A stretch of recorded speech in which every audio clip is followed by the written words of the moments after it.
My grandmother always said that our family kept the old ways alive in a world that had forgotten its values.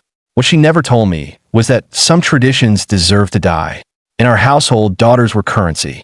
The moment a girl turned 16, she became eligible for what my family called blessed unions, arranged marriages to men chosen not for love, but for the size of their bank accounts and their willingness to maintain our family's twisted version of tradition. I grew up watching my older sisters disappear one by one. First Elena, married at 16 to a 40-year-old businessman who treated her like a servant. Then Sophia, paired with a family friend who already had 3 wives from previous blessed unions. Each wedding was celebrated like a victory, but I noticed how the brides never smiled in their photos. The training started early. From age 12, I spent every weekend learning what my aunt called proper wife skills. This meant serving the men in our family elaborate meals while keeping my eyes downcast, never speaking unless spoken to, and enduring hours of instruction on how to be pleasing to a future husband. Any mistake, a dropped plate, eye contact with a male cousin, even breathing too loudly, earned swift punishment. My mother would apply harsh bleaching treatments to my skin twice a week, explaining that fair skin would fetch a higher bride price. She forced me to wear tight corsets to achieve an ideal figure, even though I was still growing. The physical pain was nothing compared to the emotional torture of being constantly reminded that my only value lay in how much money I could bring to the family. But everything changed when I was 14, the day I accidentally discovered my uncle's business ledger hidden in his office. Inside were detailed records of every blessed union in our extended family going back 20 years. Names, ages, dowry amounts, and most disturbingly, notes about which girls had failed to satisfy their husbands and been returned like defective merchandise. What made my blood run cold was seeing my own name at the bottom of a recent entry. Age 16. Reserved for Vicente Morales. Price negotiated, $50,000. Expected delivery, September 15th. That was 3 months away. Vicente Morales. I knew that name.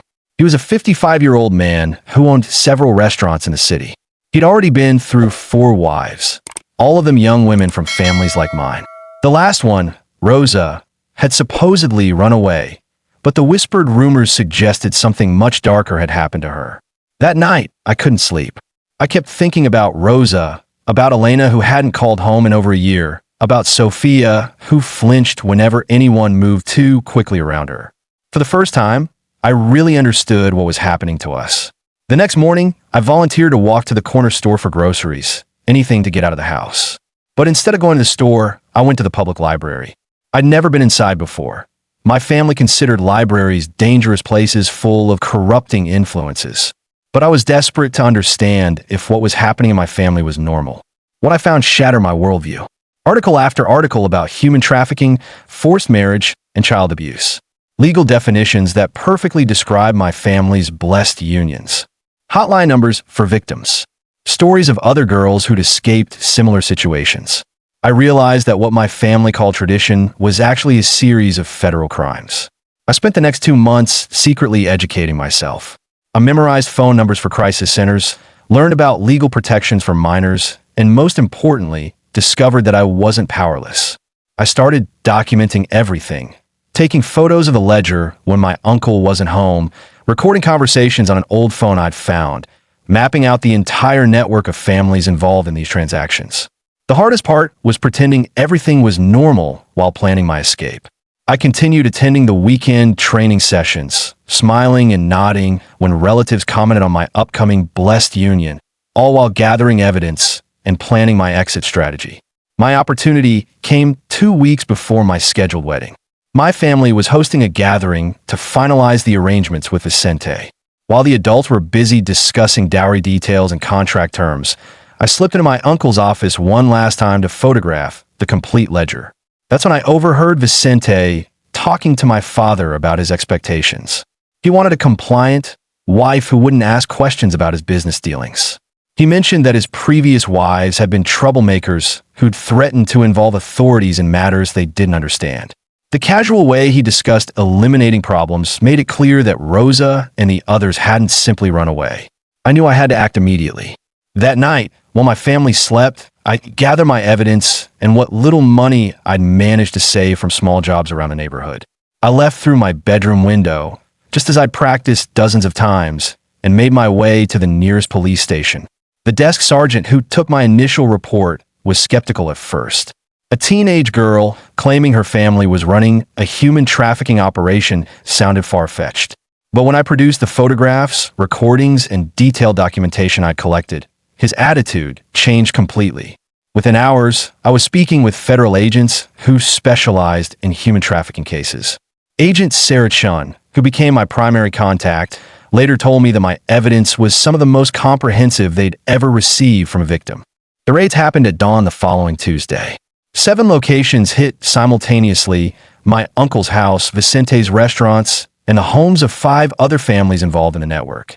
23 people were arrested, including my parents, my uncle, and Vicente himself. 31 girls and young women were rescued from various stages of the trafficking process. Some, like my cousin Maria, were just days away from forced marriages. Others, like Elena, had been trapped in abusive situations for years, too afraid and isolated to seek help. The legal proceedings took 18 months. During that time, I lived with a foster family who specialized in helping trafficking survivors. They were patient and understanding as I learned to function in normal society. Simple things like speaking my mind, making eye contact, and believing that my thoughts and feelings mattered. My biological family attempted to contact me exactly twice during those 18 months. The first time was through a lawyer, offering to drop all charges against me if I recanted my testimony and returned home. The second was a letter from my mother, calling me a traitor who had destroyed the family's honor for selfish reasons. Both attempts actually strengthened my resolve. They confirmed that I'd made the right choice and that the people I'd called family were more concerned with protecting their criminal enterprise than with my well-being. The trial received significant media attention, leading to changes in how law enforcement identifies and prosecutes forced marriage cases. Several other survivors came forward after seeing the coverage, resulting in additional arrests and rescues across multiple states. My uncle received a 20-year federal sentence. My parents got 12 years each. Vicente was sentenced to life in prison after investigators connected him to the disappearances of Rosa and 2 other young women. The evidence suggested he'd murdered them when they'd threatened to expose the trafficking network. But the most meaningful outcome was what happened to the other survivors. Every girl who was rescued received access to education, counseling, and legal support. Today, 5 years later, they're thriving. Maria is studying nursing. Elena opened her own catering business. Sophia became an advocate for trafficking victims. As for me, I'm now in college studying law with a focus on human rights. I work with organizations that help survivors rebuild their lives, and I've testified before lawmakers about the need for stronger protections for children in isolated communities. The most difficult part of this journey hasn't been healing from the trauma. Therapy and the support of my foster family helped enormously with that. The hardest part has been accepting that the people who raised me were willing to sell me to a murderer to maintain their twisted version of tradition. I still receive occasional letters from extended family members, always with the same message, that I've brought shame on everyone and should return to make amends.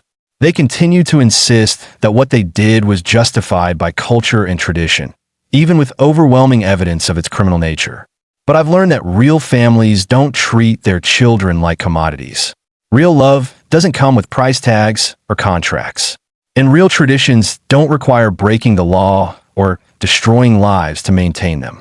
Today, I use my story to help other survivors understand that they're not alone and that escape is possible. Because sometimes breaking away from family is the only way to save yourself and others from a cycle of abuse disguised as tradition. The chain of exploitation that had bound my family for generations ended with me. And I'm proud to be the one who broke it.